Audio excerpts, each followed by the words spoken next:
Raffy. Maraming salamat, Mr. Chair. Ako po ay magbibigay ng senaryo kung paano po mahilintulad sa karneng baka sa palengke ang ilang bilyones na napupunta sa flood control. At kung paano po ito kinakatay, sinachap-chap at niluluto. Nagsisimula po yan sa isang proponent na kung saan ay kakatay po siya ng say 20 billion pesos mula sa NEP, BICAM, and ang program appropriation. Now, itong proponent na ito ay dadalhin niya ang 20 billion na nakatay niya doon sa mga nabanggit ko, NEP, BICAM, ang program sa Region 4B. Na kung saan ang regional director doon ay isang nagangalan Mr. Gerald Pakanan, excuse me. Now, yung 10 billion, si proponent na ang gagawa ng project dahil meron naman siyang kumpanya na nagkukontrata. So, ibig sabihin siya po isang contractor. So, hindi na po natin malaman kung magkano eksakto ang kanyang kikitain doon sa 10 billion. Pero, ang estimate po, abot ng 60%, kita niya, 40% na lang mapupunta sa project. Ano mangyayari po doon sa 10 billion na titira? Siyempre, kukunin po yun ni Mr. Pakanan. At yung 5 billion, si Mr. Pakanan na po ang gagawa ng project dahil meron din po siyang sariling kumpanya na nangungontrata.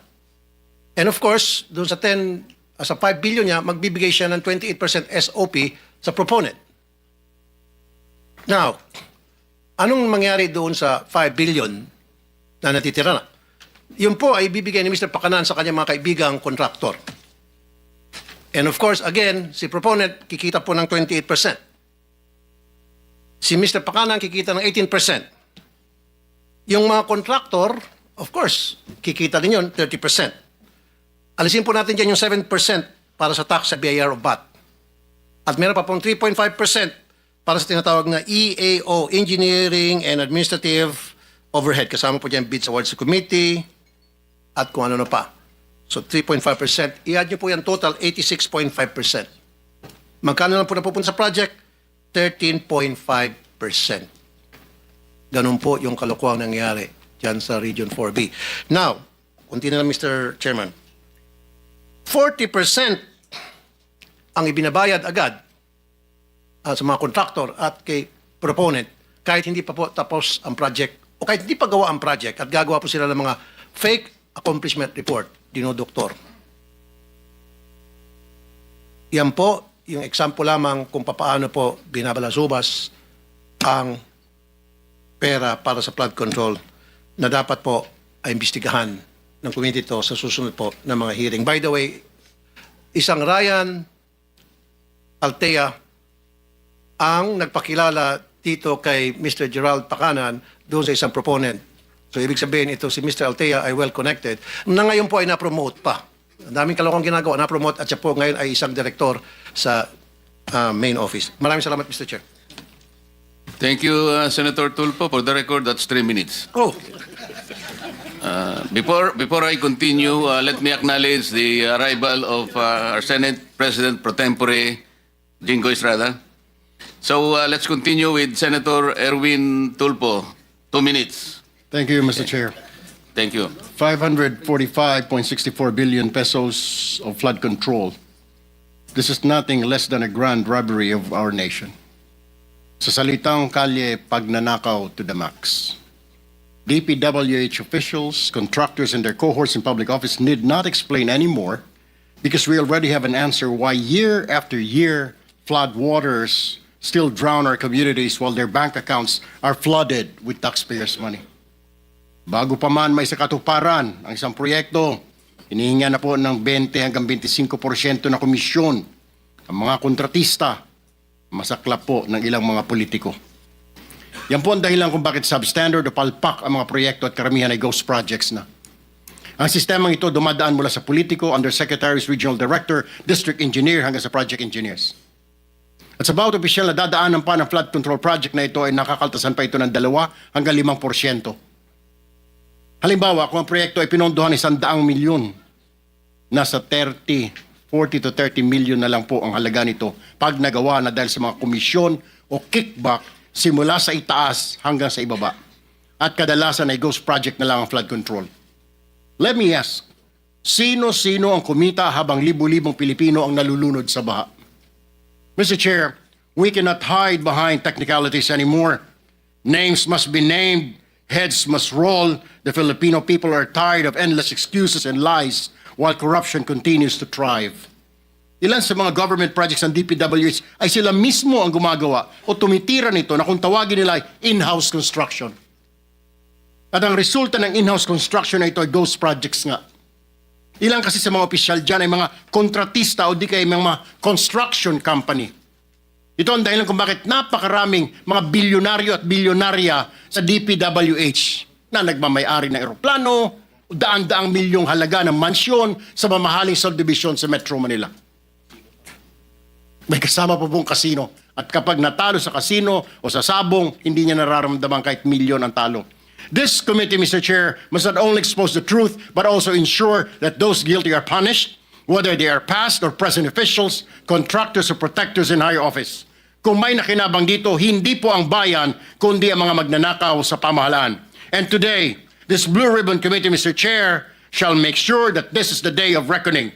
Tamaan na po ang tamaan, kaibigan, kasamahan, kamag-anak o matataas na opisyal. Justice must be served. Maraming salamat, Mr. Chair. Thank you, Senator Erwin. Sabi mo, names must be named. Sana sinabi mo na yung mga pangalan ng mga politiko eh. Pero may oras ka pa naman, maya-maya ng konti. Kung may listahan ka dyan, banggitin na natin lahat ang mga dapat banggitin. Isang tanong lang. Parang tinitipid mo ata ako, Mr. Chair. Dalawa. Sige. Kasi nabanggit nga dito kanina na may mga ghost projects, na may mga projects na nabigay sa mga kontrakto na kaduda-duda for the longest time. Ang tanong ko sa DPWH, kasi sa ngayon, nag-research kami, sa 103 na blacklisted na mga contractors, isa lang dito ang na-blacklist ng DPWH sa flood control. Isa lang. Bakit isa lang? Eh kung inaamin naman ng DPWH, pinag-usapan natin dito for the longest time, marami mga anomalya katiwalian sa flood control at mga contractor na gumagawa ng gross projects. Bakit isa lang ang na-flag down on a blacklist? Well, Your Honor, I think, unfortunately, these are now being validated in the field. You know, these are now being validated in the field. So, pagka wala naman pong derogatory information that will come out in the bidding process for these contractors, they could be allowed actually to participate. Wala naman po kaming basis actually for... Okay, magbibigay ako ng reason kung bakit isa lang na blacklist sa dinami-dami mga kalokohan. Kasi karamihan sa mga empleyado sa DPWH ay mga contractor mismo. So sila ang gumagawa ng mga proyekto ng mga ghost projects. So hindi nila iba-blacklist sarili nila. Thank you, Your Honor. Mr. Chair. Mr. Chairman. Thank you. Mr. Chair. Mr. Secretary. Mr. Secretary. Doon sa 5-point-something billion, most of these are ghost projects, as you have admitted already. Oh, I cannot say that most of it at this point in time, Your Honor. But I think in this 5.9 billion pesos that is na nandyan sa Wawaw Builders, there could be some. Kasi sa Bulacan muna yung pinag-uusapan natin. Yes, Your Honor. So some of these projects are ghost projects. Could be, Your Honor. So that's convenient already. Some of these projects in Bulacan are ghost projects. Mr. Chairman. What happens with the performance bond? What do you do with the performance bond? Each project has a performance bond. Tama po? Yes, Your Honor. Aren't you supposed to confiscate the performance bond? Well, if the project has lapsed actually for its warranty, Your Honor. Hindi, as admitted, some of these projects are ghost projects. Yes, Your Honor. So you have to run after the performance bond. Yung insurance company, kailangan habulin natin. Yes, Your Honor, yes. What will you do? Well, as soon as we are able to file all the necessary... How much does it take? The insurance company, sa experience ninyo, these are ghost projects. as soon as we are able to finally come up with the documentation, Your Honor, then I think... Okay, for the record, Yes. kapag nakita natin na ghost projects, you will run after absolutely, Your the Honor. performance bonds Absolutely, yes, posted Your Honor. by this contractor. Yes, Your Honor. And to the question of Senator Bato, Madam Coa, ano bang ginawa ninyo? Most of these projects have been established, admitted as ghost projects. Bakit hindi kayo makapagsalita, makapag-report? Ghost pala. Bakit lumusot sa inyo? Sir, sa ngayon po, sir, since we are still consolidating and gathering data from our regional and district auditors. Alam niyo yung sir. problema, you have a Yes, sir. very standard way of answering us. Yes, eh. sir. You are still waiting for No, your sir. regional offices. Alam niyo yung problema ninyo, Madam Coa? Kasi puro kayo post-audit eh. Mag-audit kayo pag tapos na yung project. Yes, sir. Like what happened in Misamis Occidental. I ask your regional, anong tawag niyo ron?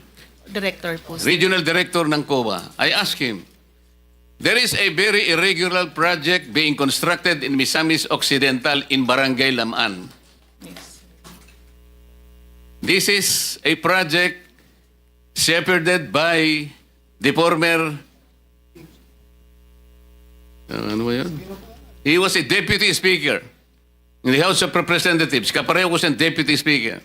He was able to get a 50 million project from DPWH. Tinanong ko yung DPWH doon in Region 10. How come DPWH now is funding housing projects? Kailan nangyari ito? And then when I asked him, yung baka akong pagtatayuan ng lupa ng housing project na yan, costing 50 million pesos. By the way, Mr. Secretary, yung contractor doon ay itong Alpha and Omega General Contractor and Development Corporation, one of the 15 contractors identified by the President. Sabi ko, tinatanong ko sa kanya, alam mo ba na yung pagtatayuan ng housing project na ito ay hindi pa sa pangalan ng city? I don't know, sir. Bakit hindi mo alam? Kasi po, mag-audit lang po kami pagkatapos ng project. Saan ka naman nakakitang? Ibig po sinasabi ko na nga sa iyo ngayon eh. The city of Lamaan, the local government's LG unit at that time succeeded in getting a writ of possession.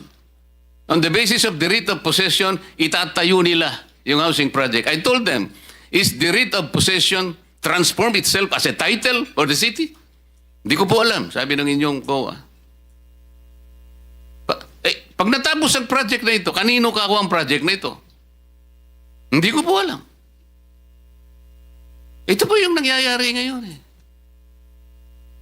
Ito na naman pong Alpha and Omega General Contractors and Development. Ginamit lang po yung lisensya niya, Mr. Secretary. Alam mo niyo kung sino yung gumawa doon? Yung mismong gobernador ngayon na mayroong isang construction company. I hope he is listening. At sasabihin ko sa kanya ngayon, hindi pa ako tapos sa'yo. Mr. Chairman,